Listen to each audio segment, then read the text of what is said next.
कल मैंने जयदीप राणा को लेकर, जो ड्रग पेडलर है, कुछ जानकारी देश और आपके सामने रखने का काम किया, जो कि एक गाने का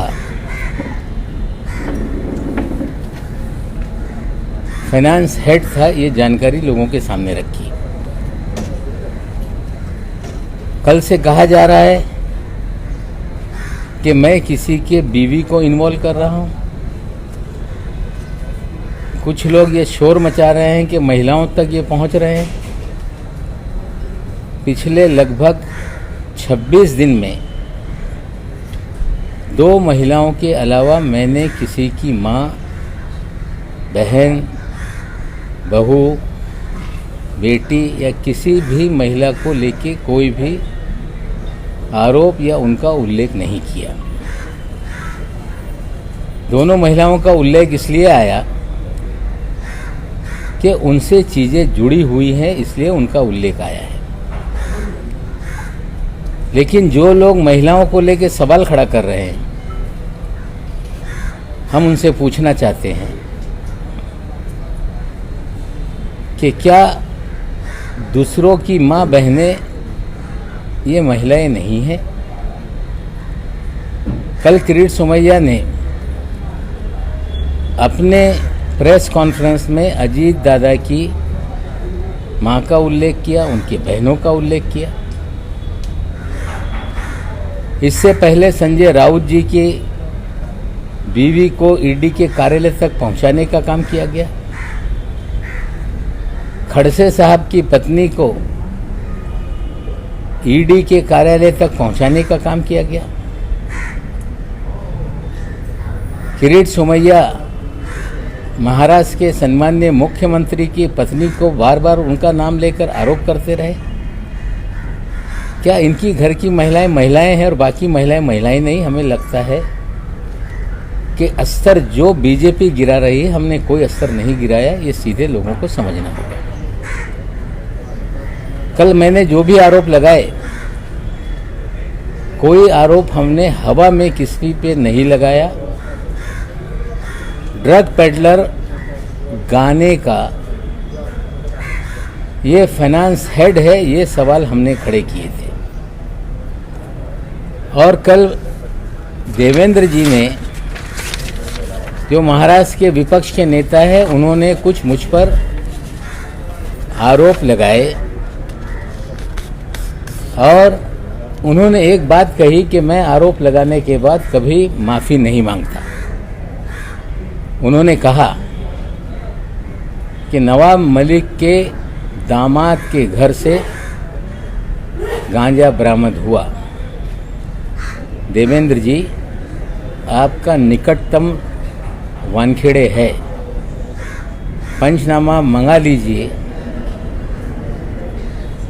नवाब मलिक के दामाद के घर से कोई भी आपत्तिजनक वस्तु बरामद नहीं हुई, उसका पंचनामा है और मैं मीडिया के साथियों को पंचनामा साझा कर दूंगा। लेकिन वानखेड़े के कहने से 14 जनवरी के दिन जब मेरे दामाद के घर पे छापामारी कथित कही गई, तब मीडिया बड़े जोर और शोर से रिपोर्टिंग कर रहा था कि नवाब मलिक के दामाद के घर पे छापेमारी है और बड़े पैमाने पे ड्रग मिला। हमें लगता है मीडिया के साथियों को भी गुमराह किया गया और मैं पंचनामा दे देता हूं कि किसी भी प्रकार की रिकवरी हमारे दामाद के घर से नहीं हुई। क्या देवेंद्र जी आप माफ़ी मांगेंगे? देवेंद्र जी, आपने कहा कि चार्जशीट को कमजोर करने के लिए नवाब मलिक वानखेड़े पर हमला कर रहा है। आप वकील हैं, वकालत की सनद आपके पास है। आपकी जानकारी है कि नहीं मुझे पता नहीं। एनडीपीएस एक्ट में 6 महीने के भीतर चार्जशीट फाइल करनी होती है और सजलानी और समीर खान वाले मामले में ऑलरेडी चार्जशीट फाइल है। तो ये आपका आरोप कि मैं केस को कमज़ोर करने के लिए आरोप लगा रहा हूँ, क्या इसके लिए आप माफ़ी मांगेंगे? और कल देवेंद्र जी ने ये कहा कि मैं दिवाली के बाद बम फोड़ूंगा, आपको इंतज़ार करने की ज़रूरत नहीं है। कहा गया कि नवाब मलिक के अंडरवर्ल्ड कनेक्शन है। 62 साल का जीवन इसी मुंबई शहर में बीता। किसी माई के लाल में हिम्मत नहीं कि नवाब मलिक किसी अंडरवर्ल्ड से जुड़ा हुआ है, ये कभी उंगली भी उठाकर मेरे तरफ दिखा सके। ये कहना कि जिनके अपने घर शीशे के हों औरों पे पत्थर नहीं मारते, मेरे पास कोई शीशे का घर नहीं, ना मेरे पास कोई शीश महल है। लेकिन देवेंद्र जी से सीधा मेरा सवाल है कि आप 5 साल तक राज्य के मुखिया थे, गृह विभाग आपके पास था और शायद पूरा महाराष्ट्र जानता है, सबसे मुखर कोई देवेंद्र जी के कामकाज पे या पिछली सरकार पे सवाल उठाता था, उसका नाम नवाब मलिक है। और देवेंद्र जी, आप शायद भूल गए कि जिस दिन आपका 1 साल का कार्यकाल पूरा हुआ था, उसी दिन एक प्रेस में मैंने कहा था कि नकली देवेंद्र कौन घूम रहा है शहर में। आपको चेताया था मैंने। आपका भाई इस शहर में होटलों में क्या कर रहा था, उसकी जानकारी हमने दी थी।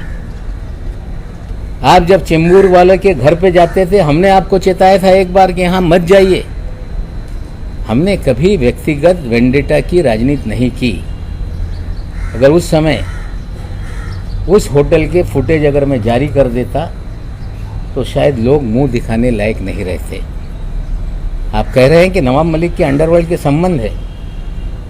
अगर इतने हमले करने के बाद भी आप खामोश रहे, हमें लगता है कि एक राज्य का मुखिया अगर उसको जानकारी मिले कि कोई व्यक्ति नेता किसी अंडरवर्ल्ड से कनेक्टेड है, तो उनकी जिम्मेदारी बनती थी कि उसी समय कार्रवाई करते और मुझ पे कार्रवाई करनी चाहिए थी। हमें लगता है कि जो सच्चाई सामने आ रही है उसको लेकर कोई हवा में तीर मार देने से मामला बंद हो जाएगा, ऐसा नहीं है। मैं देवेंद्र जी आपसे पूछना चाहता हूं कि आपके कार्यकाल में इस शहर में मुख्यमंत्री को ब्रीफिंग होती है कि शहर में पॉलिटिकल लोग क्या कर रहे हैं, शहर में क्या क्या चल रहा है। मैं पूछना चाहता हूं, 4 सीजन होटल में लगातार ड्रामा लेट्स प्रिडट मैक इस तरह की पार्टी का आयोजन होता रहा। उस पार्टी का आयोजक कौन है? वो पार्टी में एक एक टेबल की कीमत 15 लाख रुपए होती थी। रात भर जश्न चलता था। 15-15 करोड़ रुपए की पार्टी का आयोजक कौन था? क्या आपको जानकारी नहीं थी? और आपके रहते हुए पार्टी चल रही थी, सरकार बदलने के बाद पार्टी बंद हो गई। इस पे आज मैं सवाल खड़ा कर रहा हूं कि ये पार्टी का आयोजक कौन? क्या आपकी जानकारी नहीं थी कि 15 करोड़ रुपए की पार्टी चल रही है? क्या आपका पुलिस या तंत्र ये पूरी तरह से कमजोर था? ये सारे सवालों का जवाब आपको देना पड़ेगा। और ये कहना कि वानखेड़े पर दबाव मैं इसलिए बना रहा हूं कि दामाद का केस हल्का हो जाए, 8.5 महीने तक उस मामले पे कभी मैंने कोई भी वक्तव्य नहीं किया। लगातार आप लोग बोलते रहे कि इनका दामाद ड्रग के केस में बंद है, लेकिन कोर्ट ने जमानत दी। पिछले महीने की 13 तारीख को वो ऑर्डर सामने आई, उसे फंसाया गया, ये साफ है। न्यायालय में लड़ाई चल रही है, वो अपनी लड़ाई लड़ेंगे। लेकिन जो जानकारी मुझे है कि वानखेड़े जब से इस डिपार्टमेंट में आया, उसने अपनी एक प्राइवेट आर्मी खड़ा की। उस प्राइवेट आर्मी में किरण गोसावी, मनीष भानुशाली, फ्रेक्चर पटेल, आदिल उस्मानी, सैम डिसूजा, ईलू पठान, ये सारे लोग आपके प्राइवेट आर्मी के प्लेयर हैं। और प्राइवेट आर्मी इस शहर में धड़ल्ले से ड्रग का कारोबार भी करती है। छोटे छोटे मामले उजागर होते हैं, लोगों को फंसाया जाता है, और धड़ल्ले से बड़े मामले इस शहर में चल रहे हैं। और मैंने लगातार कहा कि वानखेड़े के जरिए हजारों करोड़ रुपए की उगाही हुई है। आर्यन खान के मामले में जो साली का बयान है कि 18 करोड़ की डील हुई थी, 8 करोड़ रुपया वानखेड़े के लिए मांगा गया था। सैम डिसूजा सामने आ गया है, वो कह रहा है कि इस तरह की डील थी। सैम डिसूजा भी इनके प्राइवेट आर्मी का ही प्लेयर है। इतने दिन से सैम डिसूजा का नाम चर्चा में है, वो कभी सामने नहीं आया। इसे भी सिखा के समझा कर भेजा गया, और वो कह रहा है कि एनसीबी के लोग उसमें नहीं थे।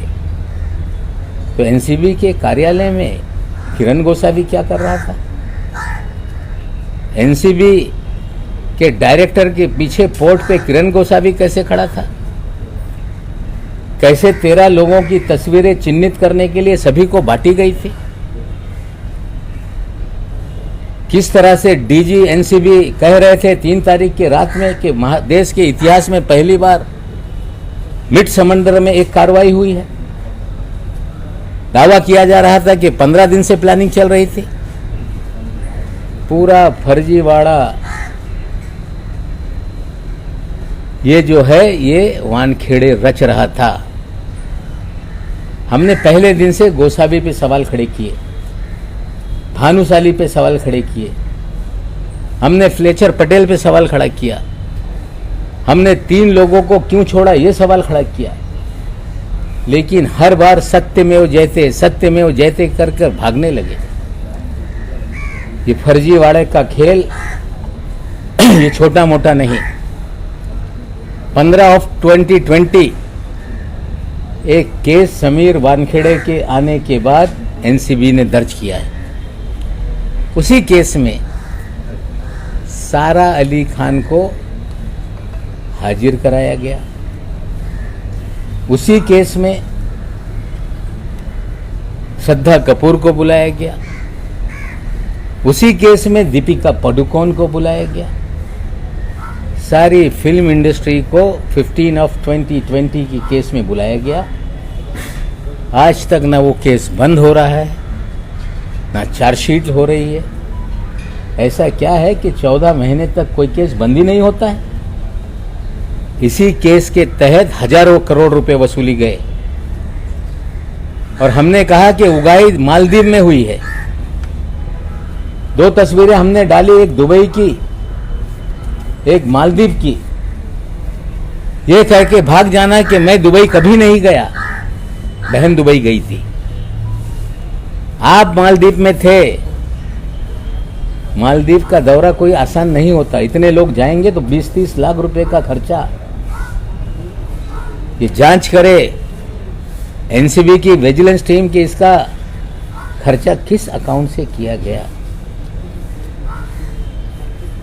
ज्ञानेश्वर जी टीवी पे आते हैं, बहुत सारे अधिकारी टीवी पे आते हैं।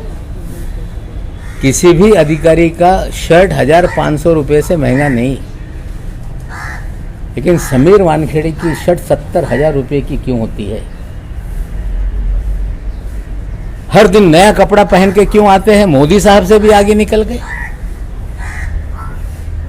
पतलून लाख रुपए की, पट्टा 2 लाख रुपए का, जूता 2.5 लाख रुपए का, घड़ी 50 लाख रुपए की, 25 लाख रुपए की, 30 लाख रुपए की। एक अपराइट अफसर, मैं सारी तस्वीरें आप लोगों को दे दूंगा। अगर जिस तरह के कपड़े इन तमाम दिनों में उन्होंने पहने, उसकी कीमत ही 5-10 करोड़ रुपए की है। क्या ईमानदार अफसर 10 करोड़ के कपड़े पहनता होगा? कोई शर्ट दोबारा हमने पहनते नहीं देखा। इससे बड़ा ईमानदार कोई हो नहीं सकता जो 2 लाख के हर दिन जूते पहने। इससे बड़ा ईमानदार कोई हो नहीं सकता जो लाख रुपए की पतलून पहने। इससे बड़ा ईमानदार कोई हो नहीं सकता जो 70,000 के शर्ट पहने। हमें लगता है ईमानदारी का पैमाना इतना बढ़िया है, ऐसे ही सारे ईमानदार इस देश में हो जाए। हम कामना करते हैं कि ईमानदारों का जीवन शैली इसी तरह से बने। मैं फिर आज अपनी बात पे कायम हूं कि समीर वानखेड़े ने हजारों करोड़ की वसूली की है, फर्जीवाड़ा किया है, जांच होनी चाहिए, कड़ियां जुड़ रही हैं, उगाही का मामला चल रहा है। ये कहा जा रहा है कि बोलने से रोका जाए। सवाल उठाए जा रहे हैं कि नवाब मलिक बोल रहा है। मैं आप लोग को बता दूं, जस्टिस दीपक गुप्ता जी ने अपने भाषण में कहा एक सेमिनार में कि right to dissent, right to criticise, ये फंडामेंटल राइट है। अगर क्रिटिसाइज नहीं होगा, डिसेंट नहीं रहेगा, तो राज्य पुलिसिया स्टेट बन जाएगा। पुलिसिया स्टेट इन्होंने बनाया, 2 ग्राम 5 ग्राम के केसेस बनाए, 26 मामले हमने रखे हैं जिसमें अपने पास से रख कर लोगों को फ्रेम किया गया। एनसीबी का जो काम था कि आज तक कोई तुमने पकड़ा, तो कहां से ये आया, इस तक आप क्यों नहीं पहुंचे? आज तक क्यों नहीं आपने लोगों को, बड़े लोगों को पकड़ने का काम किया? आज साथियों मैं और एक जानकारी दे रहा हूं कि महाराष्ट्र के जेएनपीटी पोर्ट पर 3 कंटेनर 51 टन पॉप सीड, जो पोस्ता होता है, अफीम का बीज होता है, वो 15 दिनों से पोर्ट पर है।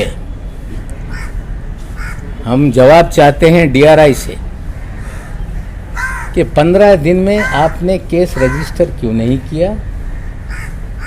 क्यों एनडीपीएस का मुकदमा दर्ज नहीं हुआ? भयंकर खेल इस देश में चल रहा है।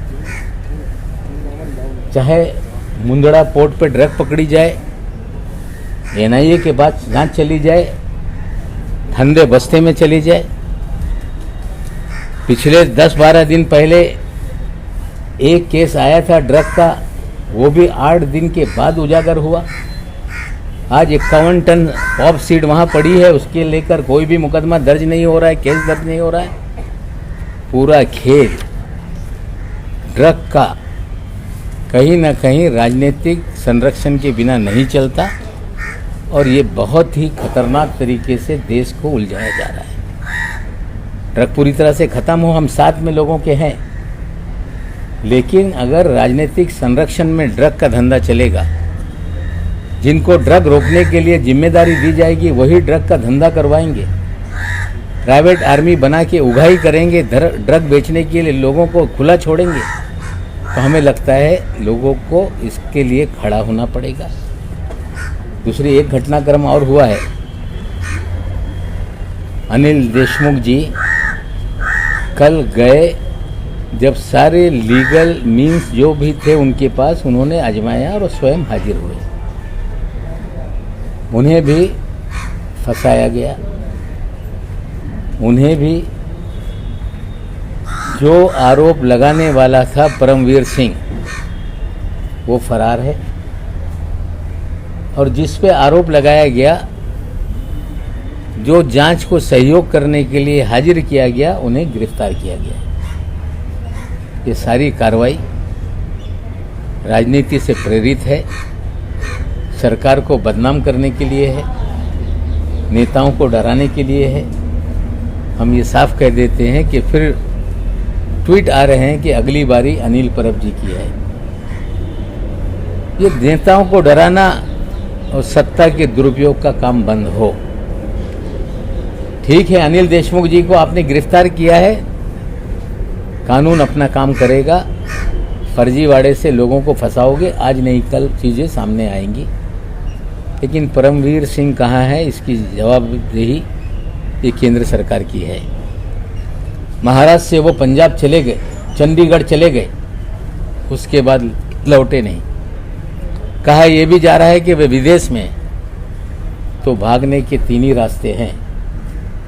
लुकआउट नोटिस के बावजूद कोई व्यक्ति देश छोड़ के या तो हवाई जहाज से जा सकता है या रोड के रास्ते उत्तराखंड, उत्तर प्रदेश, बिहार से नेपाल वाया अगर वो गए हैं तो तीनों जगहों पे भारतीय जनता पार्टी की सरकारें हैं।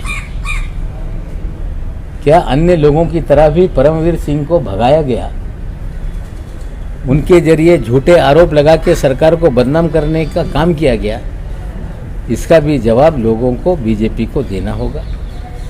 मैं आज फिर एक आपको व्हाट्सएप चैट आपको बता रहा हूं कि मैंने जब लेडी डॉन का उल्लेख किया तो कहा गया कि हमारा भाई एक ईमानदार अफसर है, हम उसके कामकाज में ध्यान नहीं देते। मैं आपको एक व्हाट्सएप चैट अभी शेयर करता हूं जिसमें एडवोकेट जैस्मिन वानखेड़े, एक जो ड्रग के मामले में कोई गिरफ्तारी हुई होगी उस केस से रिलेटेड वो व्यक्ति जैस्मिन वानखेड़े को मैडम एड्रेस भेजो करके कह रहा है। जैस्मिन वानखेड़े अपना विजिटिंग कार्ड, लोकल लोकेशन उसको शेयर कर रही है। दूसरा स्क्रीनशॉट में वो उससे बात कर रही है कि क्या चल रहा है, पिटाई हो रही होगी। अगर एक अपराइट अफसर, उसकी बहन वकील है,